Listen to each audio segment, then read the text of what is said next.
ઓમ નમઃ શિવાય. આજે આપણે લાહિરી મહાશય શાસ્ત્રોના માત્ર પુસ્તકીય ટીકાકાર નહોતા. દિવ્ય પુસ્તકાલયમાં તેઓ અનાયાસ પ્રવેશ કરતા. તેમની સર્વજ્ઞાનતાના ફુવારામાંથી શબ્દોનું ફીણ, વિચારોનો પ્રવાહ ઉઠતો રહેતો. વેદોમાં યુગો થયા ગુપ્ત રહેલા તત્વજ્ઞાનના અગાધ શાસ્ત્રને ઉકેલવાની અદ્ભુત ચાવીઓ તેમની પાસે હતી.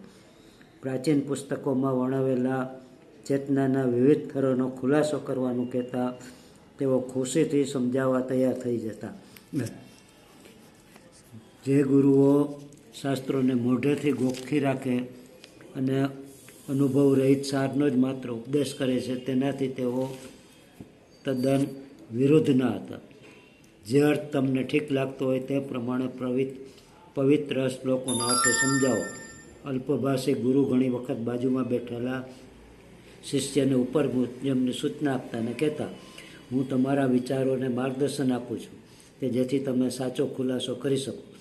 આ પ્રમાણે લાહિરી મહાશયના ઘણા દર્શનોની નોંધ લેવામાં આવી અને તેની ઉપર અનેક શિષ્યોએ ગ્રંથો ભરીને ભાષ્યો લખ્યા.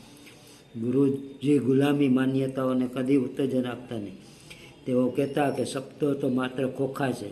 ધ્યાનમાં તમારા આનંદો સંપર્ક મારફતે તમે ઈશ્વરની હાજરીની ખાતરી કરી લો. શિષ્યના ગમે તેવા પ્રશ્નના ઉકેલ માટે ગુરુજી ક્રિયાયોગની જ ભલામણ કરતા.